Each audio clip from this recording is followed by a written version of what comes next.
بھائیوں، حضرت ابراہیم علیہ السلام ایک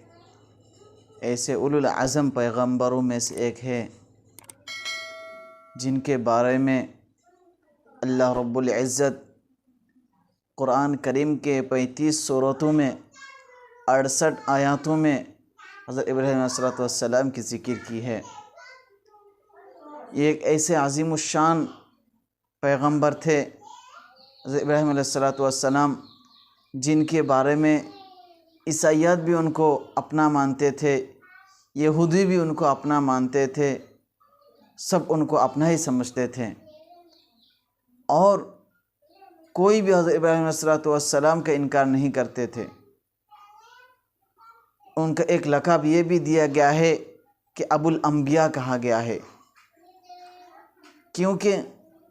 ان کی نسل سے نبی کا سلسلہ چلا آیا، اور ان کے نسل سے جو نبیوں کا سلسلہ آیا، ہمارے نبی، آپ کے نبی جناب رسول اللہ صلی اللہ علیہ وسلم تک آ کر ختم ہوا ہے۔ میرے معزز پیارو، حضرت ابراہیم علیہ السلام کی جو پیدائش ہوئی ہے ایک غیر مسلم کے گھر میں پیدا ہوئی ہے، جن کے والد کا نام آزر ہے، جن کے گھر میں ہمیشہ بتوں کو بنایا کرتا تھا، اور ان کے والد صاحب کے بتوں کا کاروبار تھا، مٹی کے پتلے بناتے تھے اور ان کو بیچتے تھے، اسی سے ان کے گزارا ہوتے تھے۔ اللہ رب العزت نے حضرت ابراہیم علیہ السلام کو ان کے گھر میں پیدا کیا۔ جب ابراہیم علیہ السلام آ کر جب دیکھا یہ ماحول کہ سب بتوں کو پوجتے ہیں، ان کے والد صاحب بتوں کو خود بناتے ہیں اور ان کو پوجتے ہیں اور ان کو بیچ کر اسی سے گزارا کرتے ہیں، تو حضرت ابراہیم علیہ السلام کے دل میں یہ بات آئی کہ یہ جو بتوں کو پوجتے ہیں یہ اللہ تبارک و تعالیٰ کے ساتھ سراسر شرک ہے۔ تو حضرت ابراہیم علیہ السلام کی جو گفتگو ہے اپنے والد سے، اپنے باپ سے، وہ گفتگو اللہ رب العزت سورہ مریم میں، اللہ رب العزت قرآن کریم میں سورہ مریم میں فرماتے ہیں۔ حضرت ابراہیم علیہ السلام اپنے والد سے فرماتے ہیں، اے ابو جان، یا ابتی لم تعبد ما لا يسمع، آپ ایسے بتوں کا پوجا کیوں کرتے ہو جو آپ کی بات کو نہ سن سکتا ہے، ولا يبصر، اور نہ آپ کو دیکھ سکتا ہے، ولا یغنی عنک شیئا، اور نہ آپ کو کچھ نفع پہنچا سکتے ہیں۔ یہ مورتیوں کا بت جن کو پوجتے ہیں، یہ نہ کوئی سن سکتا ہے اور نہ کوئی وہ ہمیں نفع پہنچا سکتا ہے اور نہ کوئی نقصان پہنچا سکتے ہیں۔ آگے حضرت ابراہیم علیہ السلام فرماتے ہیں، یا ابتی انی قد جاءنی من العلم ما لم یأتک فاتبعنی اہدک صراطا سویا، اے میرے باپ، میرے پاس ایسا علم آیا ہے جو آپ کے پاس نہیں آیا ہے، جو آپ کو معلوم نہیں ہے، آپ میرے کہنے پر چلیے، میں آپ کو سیدھا رستہ دکھلاؤں گا۔ پھر آگے فرماتے ہیں، یا ابت لا تعبد الشیطان ان الشیطان کان للرحمن عصیا، اے میرے باپ، آپ شیطان کی عبادت مت کیجیے، آپ شیطان کی پوجا مت کیجیے، کیونکہ شیطان اللہ رب العزت کی نافرمان ہے۔ شیطان اللہ رب العزت کی نافرمان ہے۔ آگے حضرت ابراہیم علیہ السلام فرماتے ہیں، یا ابتی، اے میرے باپ، انی اخاف، مجھے ڈر ہے کہ ان یمسک عذاب من الرحمن، کہ اللہ رب العزت کی طرف سے آپ پر کوئی عذاب آ پہنچے، مجھے یہ ڈر ہے کہ آپ کے پاس اللہ رب العزت کی طرف سے کوئی عذاب آ پہنچے۔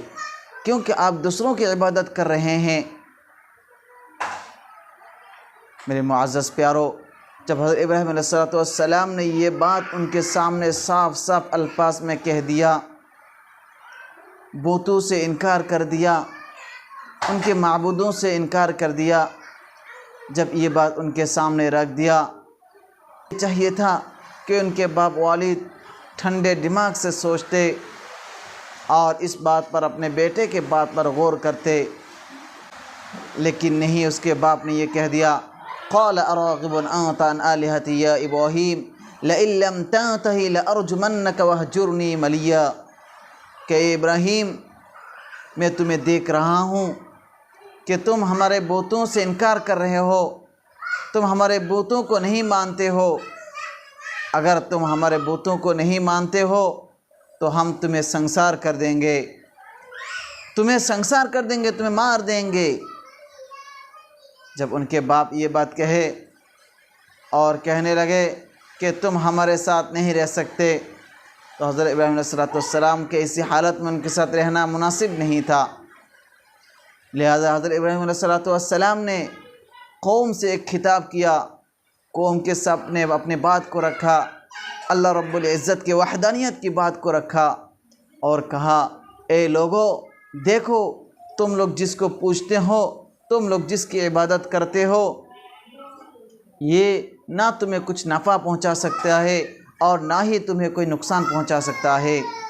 تمہاری نہ کوئی فریاد سن سکتا ہے، نہ تمہارے دکھ میں کوئی کام آ سکتا ہے اور نہ ہی تمہاری خوشی میں کوئی کام آ سکتا ہے۔ یہ ایک تو مٹی سے بنائے ہوئے ایک چیز ہے، تم کیسے اس کی عبادت کر سکتے ہو؟ تم تو عبادت کرو اس مہان رب العالمین کی جس نے تمہیں اور ہمیں سب کو پیدا کیا۔ جب یہ خطاب کیا لوگوں سے تو لوگوں کے اندر ایک انتشار پھیل گیا، تو یہ بات آہستہ آہستہ پہنچتے پہنچتے لوگوں کے درمیان چلنے لگا کہ ایک لڑکا نے ہمارے معبودوں کے خلاف کر دیا، ایک لڑکا ہمارے معبودوں کا انکار کرتا ہے، ان کو سزا ملنی چاہیے۔ لہٰذا یہ بات چلتے چلتے اس زمانہ حکومت، اس وقت جو حکومت تھے نمرود، اس کے پاس پہنچ گیا۔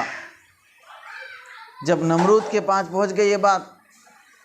تو نمرود پھر حضرت ابراہیم علیہ السلام کو بلا بھیجے کہ ان کو ہمارے سامنے حاضر کرو، ہمارے سامنے پیش کرو۔ لہذا حضرت ابراہیم علیہ السلام کو نمرود کے سامنے پیش کیا گیا۔ یہ نوعمر لڑکے تھے، جوان لڑکے تھے۔ حضرت ابراہیم علیہ السلام بے خوف ہو کر ان کے سامنے حاضر ہوئے، ہونے کے بعد ان کے ہر ایک سوال کے جواب دیتے رہا، ہر ایک سوال کے جواب دیا۔ آخر کار حضرت ابراہیم علیہ السلام نے نمرود سے کہا، جو نمرود اس وقت کے سب سے بڑا اپنے آپ کو خدا مانتے تھے، اپنے آپ کو اللہ کا خدائی کا دعویٰ کرتے تھے، تو حضرت ابراہیم علیہ السلام نے نمرود سے کہا کہ اگر تم اتنے بڑے خدا ہو تو تم یہ سورج کو جو مشرق سے اٹھتا ہے مغرب میں جا کے ڈوب جاتے ہیں، اگر تم اتنے بڑے خدا ہو تو تم اس سورج کو مغرب سے اٹھاؤ اور مشرق میں ڈبا دو۔ جب یہ بات کہہ دیا تو نمرود کی زبان سے لاجواب ہو گیا، ان کے زبان سے کوئی بات نہیں نکلی۔ یہ تکبر کے گھمنڈ میں اتنے کھو گئے کہ وہ اپنے آپ کو خدا ہونے کا دعویٰ کر دیا۔ جب یہ بات دیکھنے کے بعد اس کو سمجھ میں آ گیا کہ میرے پاس کوئی جواب نہیں ہے، لہٰذا حضرت ابراہیم علیہ السلام کو سزا دینے کا ٹھان لیا اور کہہ دیا کہ ان کو آگ میں جلایا جائے گا۔ تو لہٰذا حضرت ابراہیم علیہ السلام کو آگ میں جلانے کے لیے آگ لگائی گئی میدان میں، اور ان کو آگ کے اندر پھینک دیا، اور یہ سوچ رہے تھے کہ ان کا قصہ ہی ختم ہو جائے گا بالکل، تاکہ کوئی دوسری مرتبہ ہمارے معبودوں کو انکار کرنے والا نہ ہو۔ کوئی ہمارے معبود کا انکار نہ کرے، لہٰذا ان کو آگ میں ڈالا گیا۔ لیکن اللہ رب العزت کی کرشمہ دیکھو، جس کے حکم کے بنا ایک پتا بھی نہیں ہلتا، اللہ رب العزت نے آگ کو حکم دے دیا کہ آگ تم ابراہیم کو نہیں جلاؤ گے، اس کے لیے ٹھنڈا ہو جاؤ۔ لہٰذا آگ میں ڈالا گیا، دیکھتی ہوئی آگ میں اس آگ ٹھنڈا ہو گیا، اور حضرت ابراہیم علیہ السلام کے ایک بدن کے ایک روم کو بھی نہیں جلایا، بدن میں ایک ذرہ برابر گرم بھی نہیں احساس ہونے دیا، بلکہ ان کے لیے وہ آگ پھولوں کا باغ بن گیا۔ میرے معزز پیارو، یہ کیا تھی؟ اللہ رب العزت کے ساتھ ان کی محبت، ان کی تعلق۔ جب اس میں ناکام ہو گیا، جب ابراہیم علیہ السلام صحیح سلامت آگ سے باہر نکل آنے کے بعد سوچا کہ ہمارا یہاں رہنا ٹھیک نہیں ہے، لہٰذا انہوں نے دوسرے ملک کی طرف ہجرت کیا۔ میرے معزز پیارو، یہ نمرود جو اپنے آپ کو خدائی کا دعویٰ کرتے تھے، ان کا انجام کیا ہوا؟ آخرکار ان کا انجام یہ ہوا کہ وہ سمجھتے تھے کہ میں خدا کو مار دوں گا، میرے علاوہ کوئی دوسرا خدا نہیں ہے، لہٰذا وہ ایک میدان میں اپنا عمارتیں بنانے لگے۔